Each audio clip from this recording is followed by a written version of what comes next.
What's up, everybody? Welcome to the Wait, What Are We Talking About podcast, episode 45. My name is Bret, a.k.a. Enigma9011, and today I am joined by Mike, a.k.a. Snowbikemike, another kind of funny best friend. Mike, thank you for joining the show today. Anytime. I'm happy to be here. It's been a long time coming. Oh, yeah. We're going to talk about some stories, maybe the first time I met you. So it's been a long, long time, and I'm very excited to join you on the podcast. Frequent viewer / listener live on twitch.tv/Enigma9011. So excited to finally be on the co-host desk. I appreciate it. Like Mike said, you can catch this live over on twitch.tv/Enigma9011, like some people in the chat are right now, every first and third Saturday of the month at 8 p.m. Eastern Standard Time. If you can't watch it live, that's okay. You can go watch it the next week over on youtube.com, where it's broken out topic by topic or put as one big video for your amusement, and you can check it out over there. If you guys ever have a topic for us that you'd like us to discuss, you can always throw it in the comment section down below or put it in Discord. We do have a specific tab for that, so you can join us over there.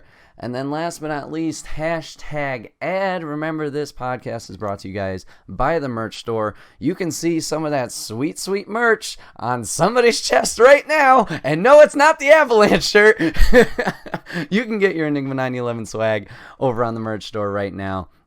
Rep the brand, support it. It would be greatly appreciated. So, Mike, how are you doing today? How was your weekend going?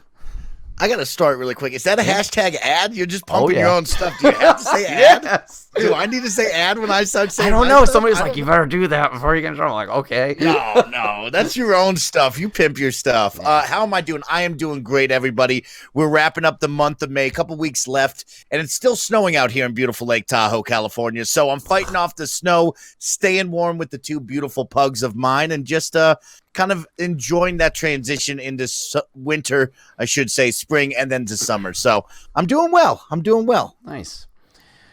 All right, so I'm going to jump right into it. Mike's got a topic. I got a topic.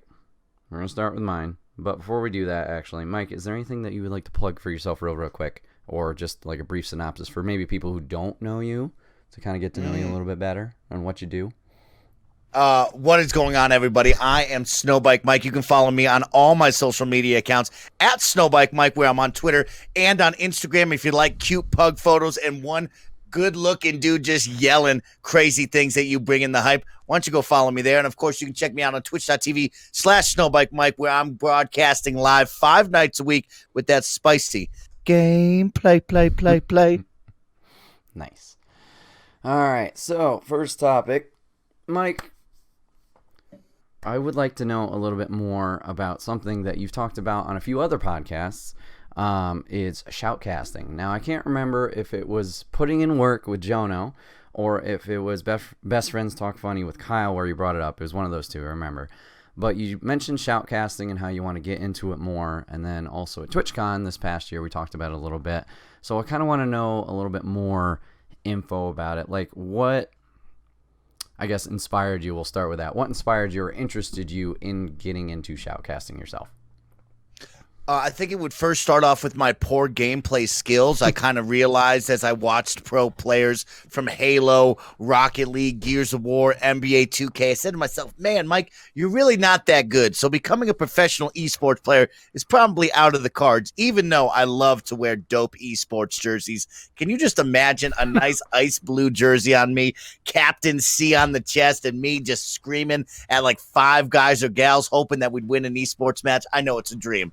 But I came to the realization that it probably wasn't good enough, and I did really enjoy the production value of many esports that I'm sure we all have seen before, from League of Legends when they have the World Cup, Halo and the Halo Championship Series, Rocket League, Gears of War, all of those big-time esports leagues, and then, of course, Overwatch, to see their talent. All of those guys and gals that they bring on, from esports commentators, analysis, they have a sideline host. All of those guys and gals are so talented, and I love watching each and every one of them. I love them, how they bring the hype, how they bring in-depth analysis that you might not see if you weren't really in tune with the video game. And I kind of fell in love with that, and as I came to the realization that I'm probably not good enough at the game, but I still love esports as a culture, I said, man, maybe I could do well there, because I love talking and I love watching esports, so maybe I can blend those two passions together. Cool. Now, are there any specific, I guess, inspirations for commentators, whether it's sports, because I know you're a big sports fan, basketball and hockey and so on, or obviously the esports realm, I guess itself. I don't know too many by name, so I mean, I know Golden Boy with his Fortnite and Overwatch, and then I know, what's his name? Puckett, Chris Puckett, I think his name is. Yep. Okay, Which, good, nice job. Yeah. Ironically, I sat right next to at TwitchCon during the Fortnite tournament, and I had no idea who he was. And then seeing him on Overwatch League, I'm like, oh, that guy. So I don't know a few of them by names, but is there anybody in particular who maybe you like their style or you're just a big fan of? I really love Golden Boy. I think Golden Boy can really do a lot of incredible things. I think his, value to a broadcast really leads that to something great. He can do all things. He's so multifaceted, whether it be on the hosting desk, welcoming you to the broadcast, whether it be with the analysis team, where he's breaking down certain plays, breaking down player ideas there. And then, of course, with the shoutcasting, I think he brings the hype. He really does well with the call-outs. He works well in a duo or tandem if they have three on the desk. And I really like watching Golden Boy. Another big one for me that got me into NBA 2K shoutcasting is a guy named Dirk. Now, Dirk, he is a Call of Duty shoutcaster that turned into the NBA 2K League lead shoutcaster. So Dirk is really a good guy to watch. I love kind of role modeling myself after him. I liked how he brought the hype in Call of Duty. I like how when he's here on the desk for the NBA 2K League, it's him and Scott Cole. Scott Cole does a lot of Madden tournaments, also does Forza tournaments. So he's kind of the play-by-play guy, as Dirk becomes more of the, hey, I'm going to give you the in-depth. I'm going to tell you about what you're seeing on the court because I know so much about the game. So I love how he can do two different roles. He can be multifaceted and versatile. Really two big names for me. And then, of course, growing up watching NBA basketball, I know a lot of those commentators' names, a lot of people I love trying to base myself off of course, Dickie V, calling all of those college basketball games that are so iconic. And that's a lot of the names that I like to think about. Okay. Now, since this has been a goal of yours, you're working towards it, obviously, with the stream, and then obviously now you are starting to do your Snowbikemike tournaments, which... How many of those have you had so far? We have now hosted 17 Snowbikemike tournaments. God damn. And those are always a blast. I've had the pleasure of competing in two of those. One was Apex, one was Dragon Ball Fighters. I missed the Overwatch one, damn it. But those have always been a blast. How do you feel like the experience from that has been? Like just jumping head first and diving into those? Those experiences are invaluable. I mean, you cannot replicate those anywhere. You have to do it. And, you and I attended TwitchCon 2018. There was a couple other moments in my life where you guys know there was a couple of things when you talk to these people that are achieving their dreams and doing the things you want, they look at you and they tell you one thing. You just have to go out there and do it. So luckily we were down at TwitchCon 2018.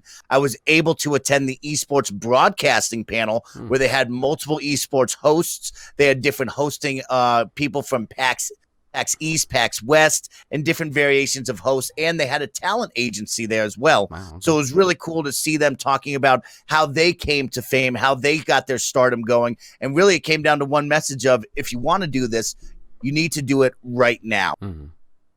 You out there at the Fortnite tent, and I said, you know what? I really want this. I'm going to start to do it. And we kind of broke down, what does that picture look like? How do we do this? How do you figure that out?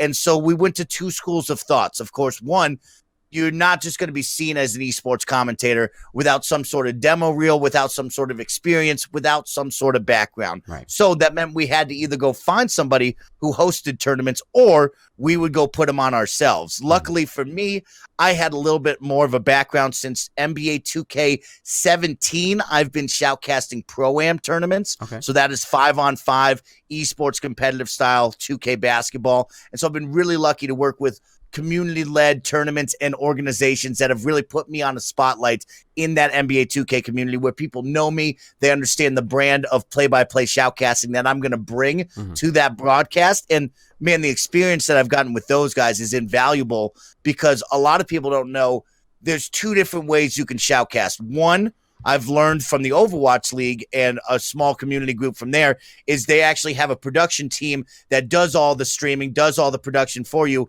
and you would stream over their stream, so you would just be shoutcasting. Oh, okay. In my shoes, I actually have to do all the production. That means I set up the stream, I set up the graphics, I run the broadcast while trying to do the play-by-play at the same time. And that is a lot going on, a lot in the background to try to stay focused on the event, plus making sure it looks good. So that experience was invaluable to me. And so when I talked to you guys, I already had that experience of NBA 2K, and we just kind of talked about it, like, okay, what games are you into? What do you really want to do? How are you going to gain this experience? And from there, we just decided to put on the Snowbikemike Sunday Tournament Series where, you know what, I let the community pick the game, from Smash Bros, Mario Kart, Overwatch. We're going to play Mortal Kombat 11 soon, Gears of War, Halo 5 we did. And we just kind of let me shoutcast that with a couple of friends, and the community plays. They give me the platform. I put it on, and we have a great time. So the experience has been invaluable over the 20 weeks we've been doing it, from different tournaments and games. I mean, it's incredible to do. Yeah. Yeah, it's been good seeing, or it's been cool seeing your progression with that, because I didn't know about the 2K stuff. I knew you're always a fan, but I didn't know you're involved in that already. I thought that was something you were trying to get more involved in.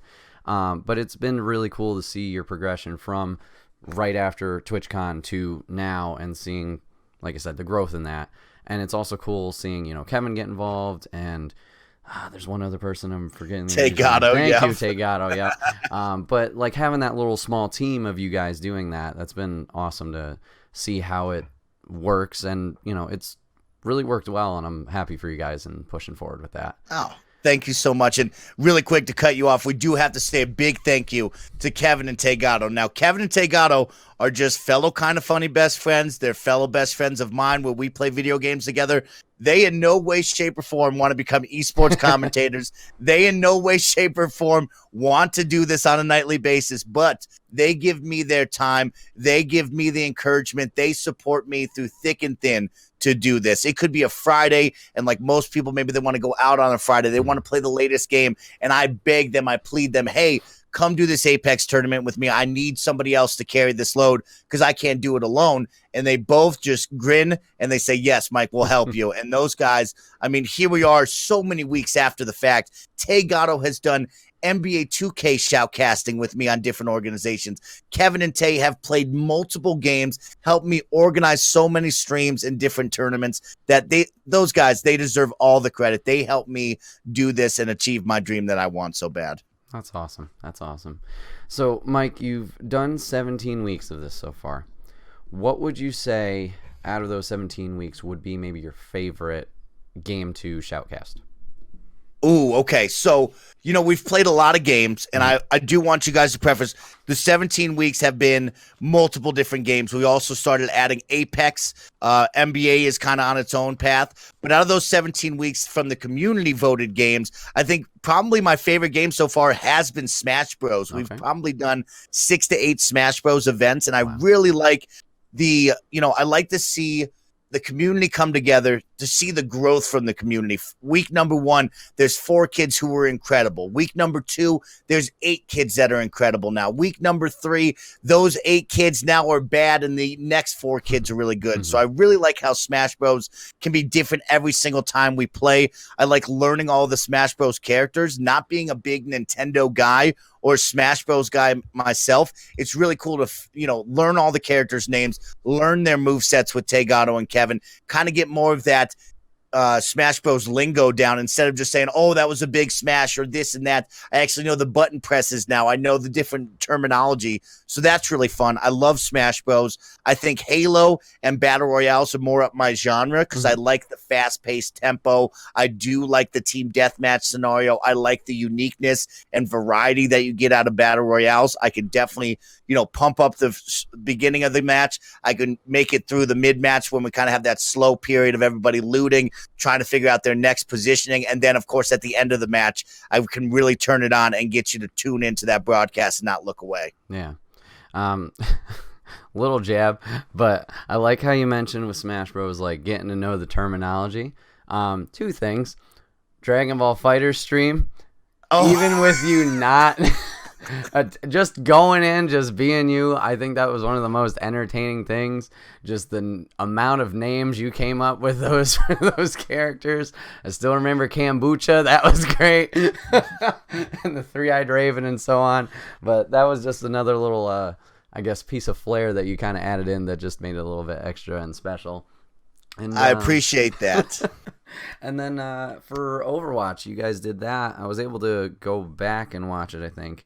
Or maybe I watched it live. I don't know. I watched it. But I liked how you brought someone else in. You brought Cameron in to kind of help you out and assist with that, because obviously he's really big into Overwatch and he kind of knew more about that. But I appreciate how okay, maybe this isn't my strongest area. How can I improve on it? Let's get somebody who does know it, and then, you can pick up and learn from it. So it's nice that you're really you're studying the game. You're really trying to figure out like what's going on, who's doing what, how's this work, things like that. I stopped correcting you on names just because it was too funny. Exactly, Kevin. Exactly. It was just too good.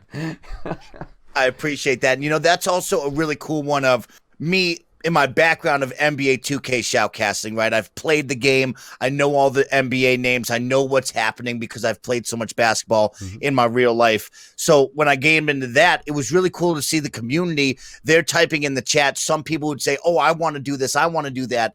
And so when we did the Snowbikemike Sunday tournament series, it was really awesome to see people like Keylock, Suburbanite Slob, Cameron, the unsexist comedian, kind of raised their hand like, hey, I would like to join you on the desk. How can I do this? And to have Cameron come in, who knew so much about Overwatch, it was really great, because when you look at esports shoutcasting, a lot of these members on the talent pool have to really know the game, the ins and outs of all of this. A lot of people can get through it. Sometimes your sideline reporter might be a little bit different because they're doing player interviews. Your host at the desk might just be doing the intros. But those guys that are doing the play-by-play to the analysis at the desk, pregame and postgame, those guys really know the game inside and out. And that was one thing when I brought up Dirk before. Dirk knows NBA 2K. He plays NBA 2K on the daily. So he really knows what's happening with the animations and the different player sets. And so to have Cameron come in for Overwatch and really listen and observe that, and then to have Keylock come in on multiple fighting games, it's like, man, like, there's a huge subgenre out there that I don't know about. And if I wanted to do this as a profession, I would need to be just as good as Cameron and then still be able to bring the hype. All right. So I guess final question on this topic for myself. So we talked about your favorite game that you've already done. What is a game that maybe you're looking forward to or would like to shoutcast? Whether it's a new one, old one, whatever it is. What is something that maybe you would want to test yourself with, I guess? Gears of War 5 and Halo Infinite. So as I look towards the future, I think really right now at this exact moment, I would like to really focus on Battle Royale, the genre, whether it be Fortnite, Call of Duty Blackout Mode, or Apex Legends. I really enjoy doing those. We're trying to figure out how you get involved in that community, kind of bring more of an audience to see what I'm doing and producing with my team over here. But I think when I look towards the future, I really like the fast-paced shooter genre. So I think of Halo and seeing so many Halo tournaments and how intense that gets. What's the talent team doing and how they bring the energy for all those different setups? I mean, when you think of the Overwatch team and how exciting that gets, or when we just watched the Call of Duty World Championships and they were bringing the enthusiasm for 100 Thieves, man, those are the type of games that I want to be involved with. I don't know if I could ever do a Stardew Valley championship stream, unfortunately, because I just don't know and I can do it. But I would look for more fast-paced, action-oriented games is what I would be looking for. Cool. Okay.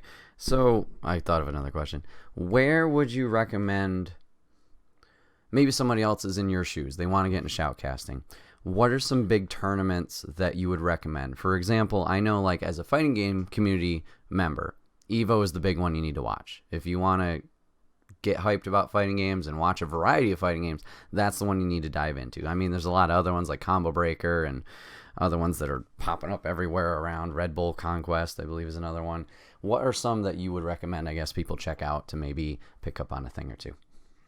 Yeah, I mean, if you're looking to maybe see what the talent is like and see how you can model your shoutcasting after certain people, I would look for some of the biggest events. Of course, the Call of Duty World Series, you got to check that out. The League of Legends World Championships. I just watched the midseason invitational out in Taiwan or Bangkok. Last night it was 12:45 a.m. in the morning. I was supposed to work at 6, but I was still watching that because I really wanted to see what was happening and try to, grow with those commentators. But I would say find out what game you're really interested, whether it be Gears of War, Halo, Counter-Strike, NBA 2K, and find out when their broadcast schedule is. I can tell you the NBA 2K League streams weekly, Wednesday through Friday on twitch.tv/NBA 2K League, and I tune in every single time for that. It's a 4-hour experience. They have 4 to 6 games a night. I just sit there and watch, and consume as much as I can. So if you're interested in shoutcasting, just like esports in general, download the ESPN app, does a really good job. Find your favorite game, follow them on social media, and you'll find out when the big tournaments are. Awesome.